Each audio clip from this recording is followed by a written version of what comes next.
Picture a standard garbage truck pulling up to a suburban driveway on a Tuesday morning. The hydraulic lift hoists a large plastic bin, flips it upside down, and dumps a collection of cracked plastic storage totes, faded fast fashion shirts, out-of-date kitchen gadgets, and cardboard boxes straight into the compactor. The metal blade crushes it all with a mechanical screech, turning hundreds of dollars of hard-earned income into literal landfill filler. Most people look at that scene and see waste. A minimalist looks at that scene and sees something far more tragic.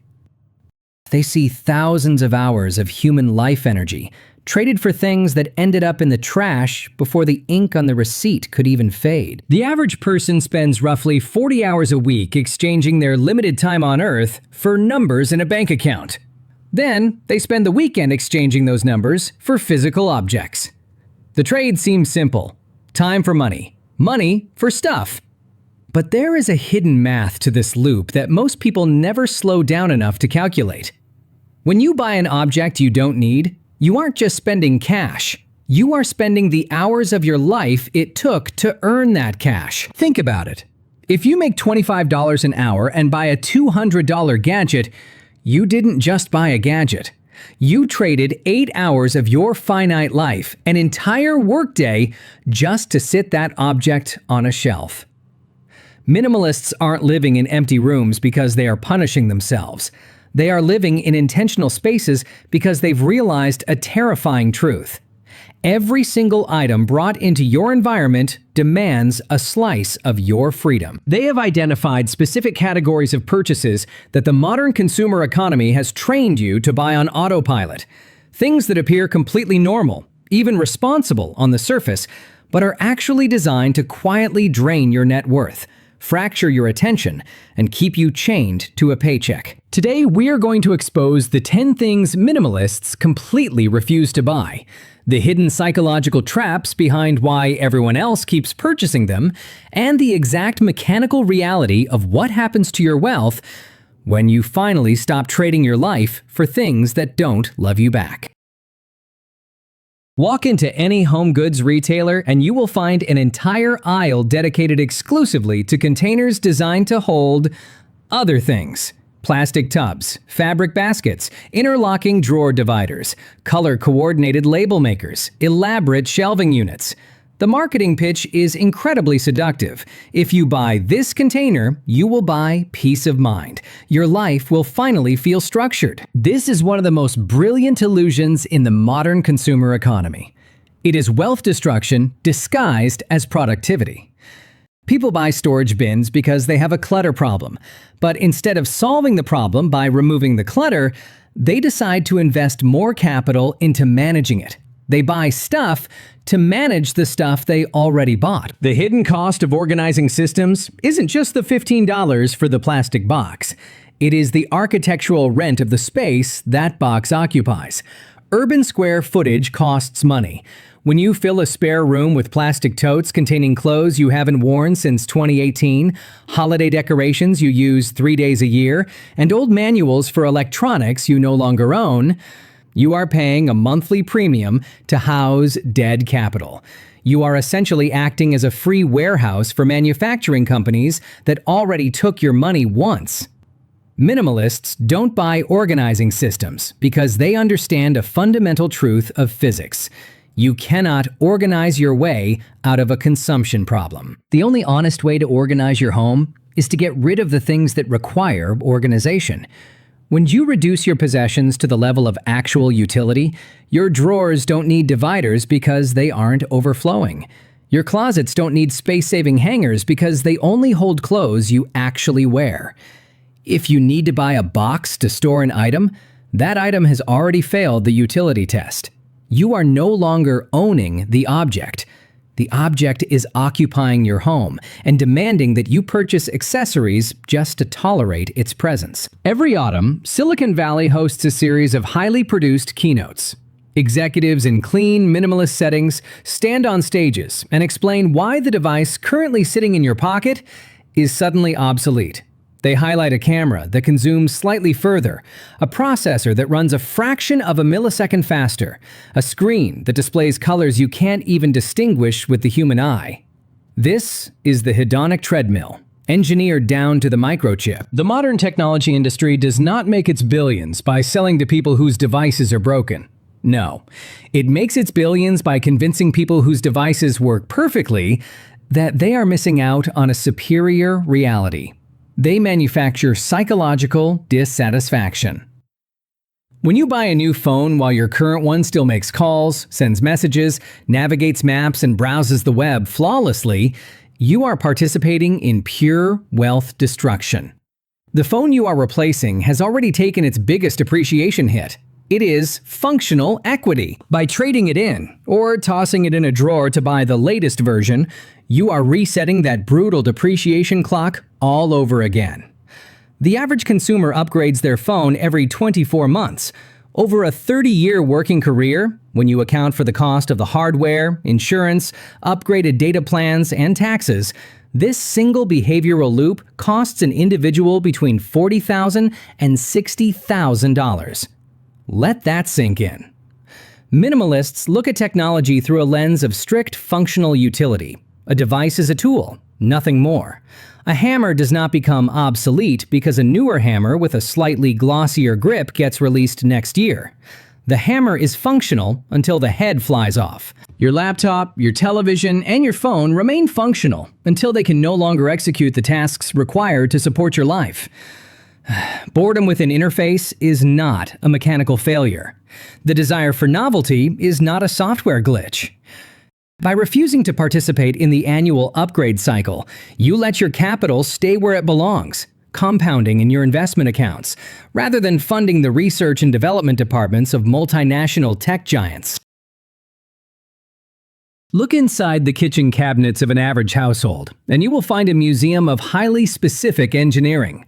A breakfast sandwich maker used exactly 3 times, an electric avocado slicer, a specialized baby food blender, a cake pop maker, a dedicated hot dog toaster, a soft-serve ice cream machine, collecting dust next to a bread maker that hasn't seen yeast since the turn of the decade. Each of these items was purchased during a brief flash of lifestyle design. You didn't just buy the waffle maker. You bought the imaginary version of yourself who hosts elegant Sunday brunches with fresh pastries and laughter. But the brunch never happens. The reality of cleaning 24 intricate non-stick crevices with a toothbrush sets in, and the appliance gets pushed to the back of the pantry, never to be seen again until a real estate move forces a confrontation. The hidden cost of single-use gadgets is a combination of premium counter space and structural friction. Kitchen real estate is the most expensive real estate in your home. When it is covered in bulky plastic housing for tools that perform one single function, your environment becomes chaotic. Cooking becomes difficult because you have to move 3 heavy appliances just to find a cutting board. And that friction, it drives you directly into the arms of food delivery apps. The kitchen gadget designed to save you money actually makes your kitchen so unpleasant to use that you end up spending $20 on food delivery instead. A minimalist kitchen relies on high-quality, multifunctional tools. A professional chef doesn't have an avocado slicer. They have a high-quality chef's knife that can slice an avocado, carve a chicken, mince garlic, and dice an onion. They don't have 5 specialized machines. They have a cast iron skillet, a heavy-bottomed pot, and a high-performance blender that handles everything from soup to smoothies. When you stop buying gadgets that only do one thing, you save thousands of dollars in upfront costs, clear your workspace, and eliminate the mental clutter of maintaining a miniature appliance showroom in your apartment. We live in an era where clothing has become entirely disposable. Fast fashion retailers analyze digital trends on Monday, manufacture garments on Wednesday, ship them across the world on Friday, and have them in consumers' hands by the following Tuesday. The prices are shockingly low. An $8 t-shirt, a $25 pair of jeans. It feels like an incredible bargain, but the bargain is an illusion. Fast fashion is intentionally engineered to fall apart. The seams are loose, the fabric is thin, and the cuts are designed to distort after just 3 trips through a washing machine. The business model depends on you returning to the store every single month because your current wardrobe has literally disintegrated or dropped out of the cultural conversation. It is a continuous, permanent tax on your attention and your cash flow. The hidden cost here is the sheer volume of volume.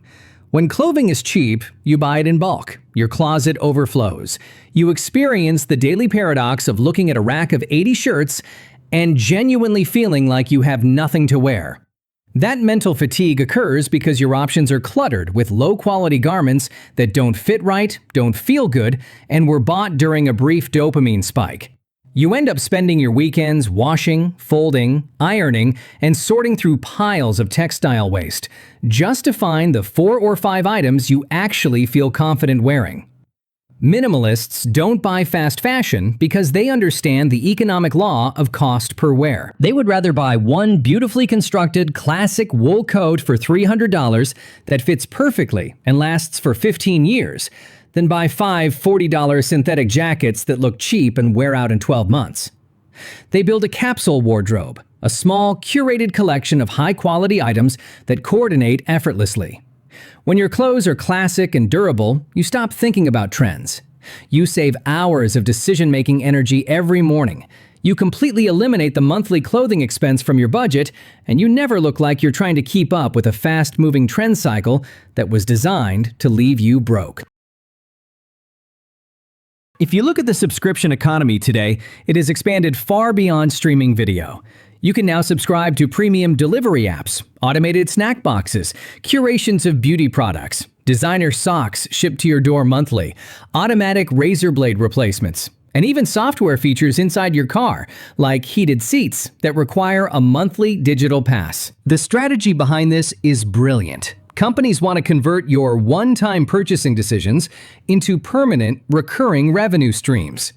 They don't want you to decide to buy their product. They want to hide the transaction inside your bank statement so completely that you forget you're paying for it.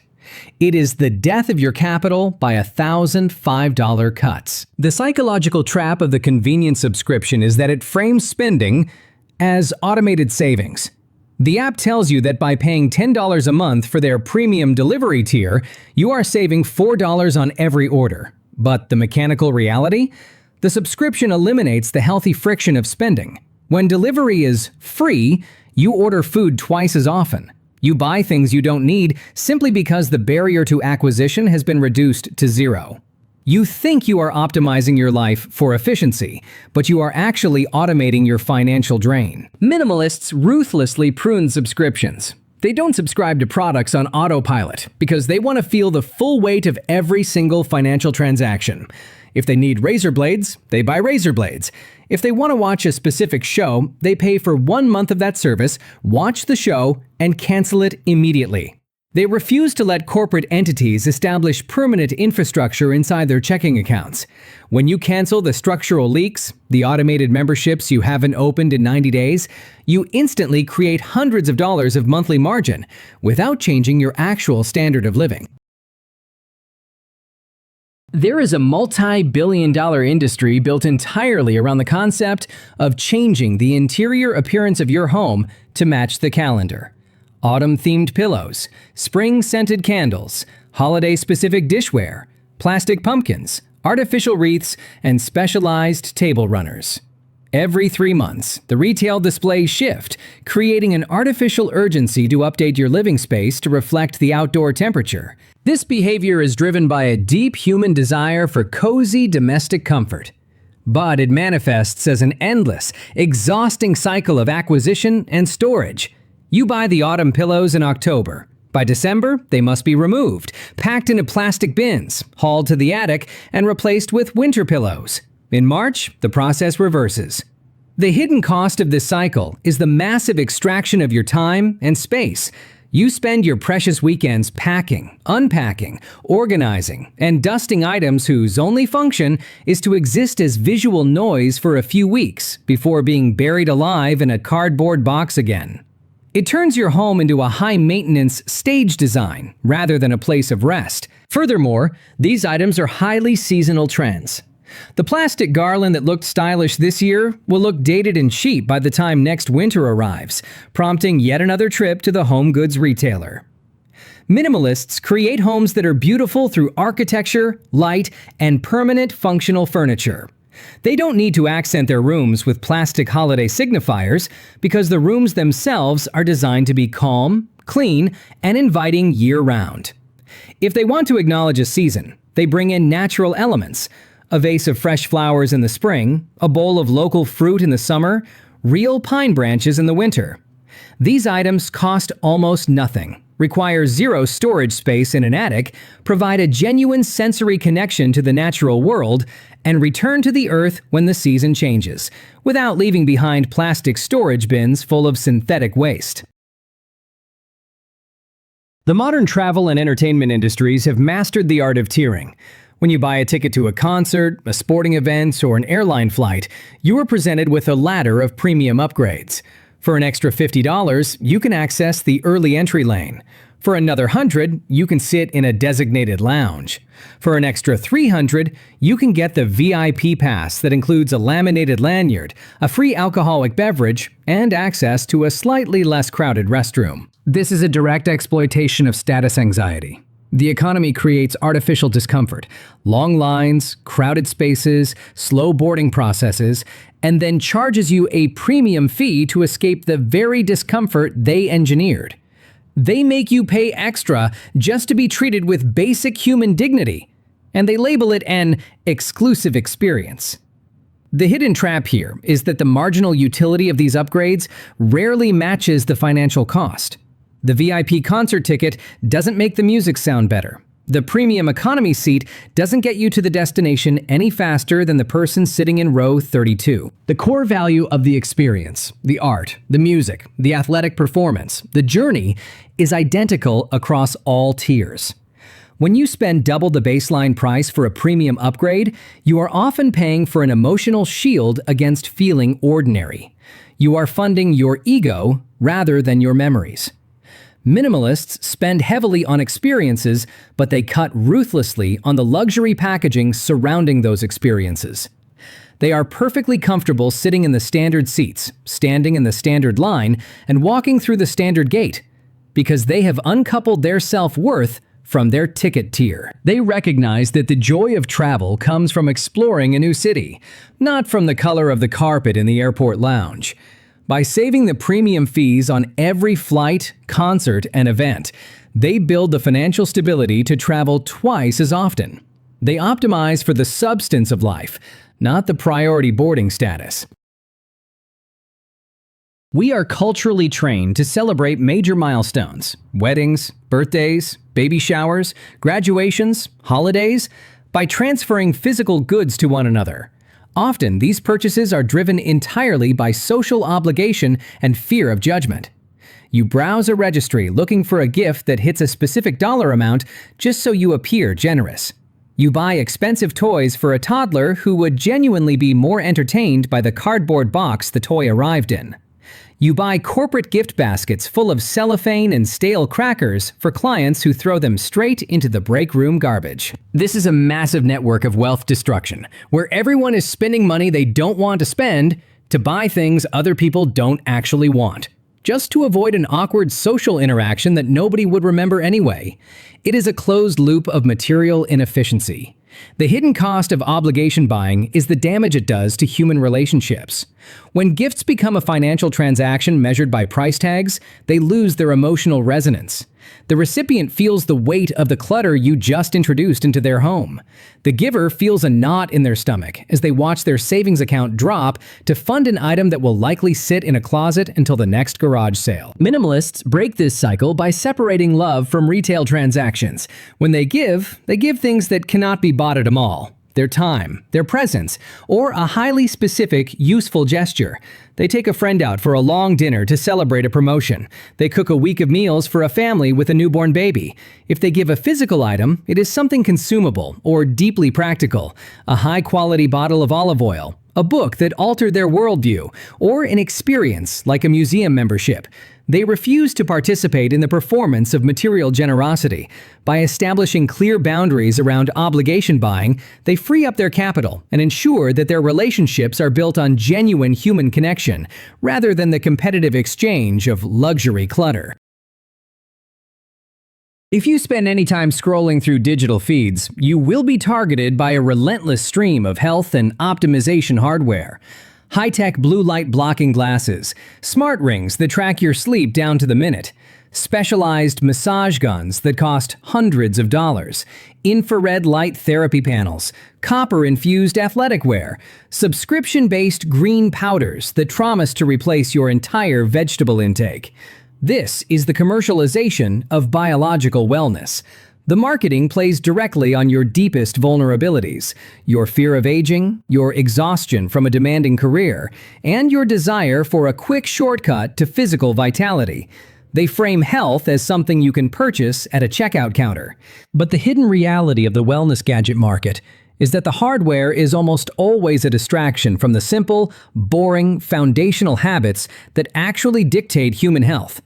A $400 smart ring cannot fix the fact that you slept 4 hours because you stayed up scrolling on your phone. A specialized green powder cannot undo a diet built entirely on processed convenience foods. A massage gun cannot replace baseline physical movement and strength training. The gadget creates an illusion of health management, while your actual physical foundation remains completely unaddressed. It is an expensive way to measure your lifestyle decline. Minimalists don't buy wellness gadgets because they keep their health strategies focused on basic inputs. They know that 95% of human wellness comes from inputs that are completely free. Drinking enough water, walking outside in natural sunlight, sleeping 8 hours a night on a consistent schedule, lifting heavy objects, and eating whole foods. You do not need an app or a Bluetooth-connected device to tell you if you are tired. Your body is already sending that signal for free. When you stop outsourcing your biology to technology companies, you save thousands of dollars on short-lived hardware trends and redirect your energy toward the actual execution of healthy choices. Choices that don't require an internet connection. One of the most insidious reasons people accumulate possessions is a psychological phenomenon called loss aversion. They look at an object, an old router, a spare set of mismatched wrenches, a collection of plastic food containers with missing lids, a jacket that is 2 sizes too small, and they say the magic words, "I shouldn't get rid of this. I might need it someday, just in case." This is the foundational logic of the hoarder. It assumes that future security is built by accumulating physical inventory in the present. People keep piles of backup items because they are terrified of the minor inconvenience of needing something and not having it immediately within arm's reach. The hidden cost of the just-in-case mentality is the massive drag it places on your daily life. When your garage is packed with backup parts, your closets are full of emergency clothes, and your drawers are jammed with duplicate cables, your environment becomes a museum of potential emergencies. You are living in a space designed to mitigate hypothetical failures rather than support your current reality. You waste hours of your life digging through piles of low-value backups just to find the one tool you actually use every week. Minimalists follow a strict rule for this, the 20-20 rule. If you have an item that you are keeping just in case, you can let it go if you can replace it for less than $20 and in less than 20 minutes from your current location. In 99% of cases, the hypothetical emergency never happens. The backup router sits on the shelf for 8 years until its technology is completely obsolete anyway. And if the emergency does happen, you simply spend the $15 to get the exact tool required for the job at that exact moment. The cost of occasionally replacing an item is a tiny fraction of the emotional and financial rent you pay to store thousands of pounds of backup clutter for a lifetime. You trade a rare $20 inconvenience for an absolute lifetime of environmental peace and structural freedom. When you add up these 10 categories of purchases, you begin to see a profound truth.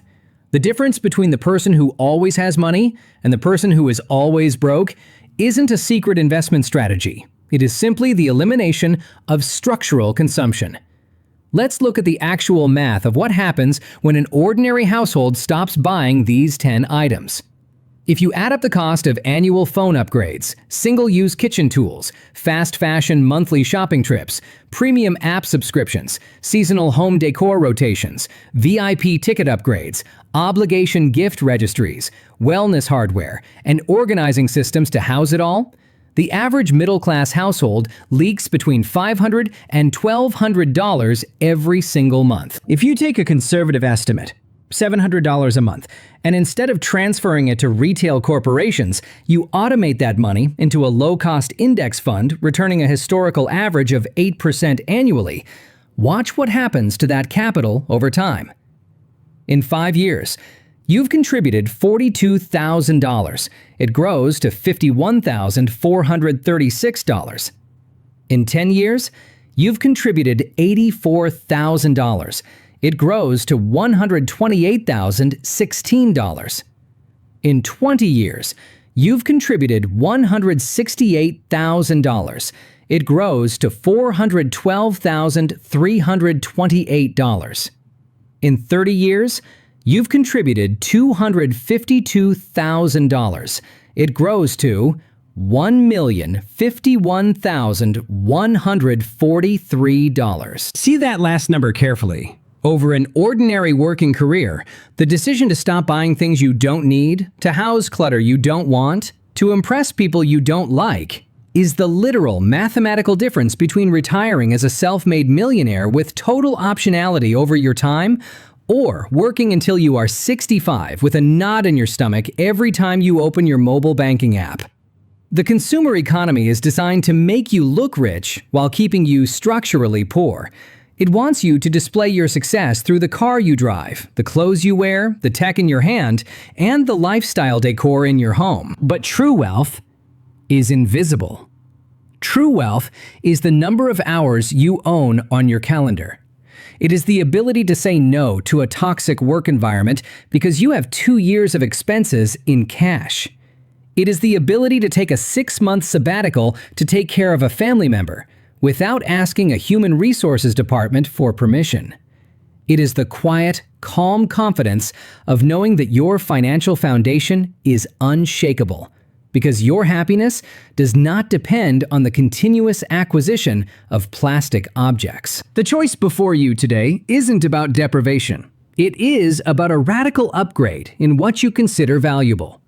You can choose to own a house full of premium single-use gadgets, organizing bins, fast fashion garments, and tech upgrades. Or you can choose to own your life. The math strongly favors your freedom. So does the peace of mind.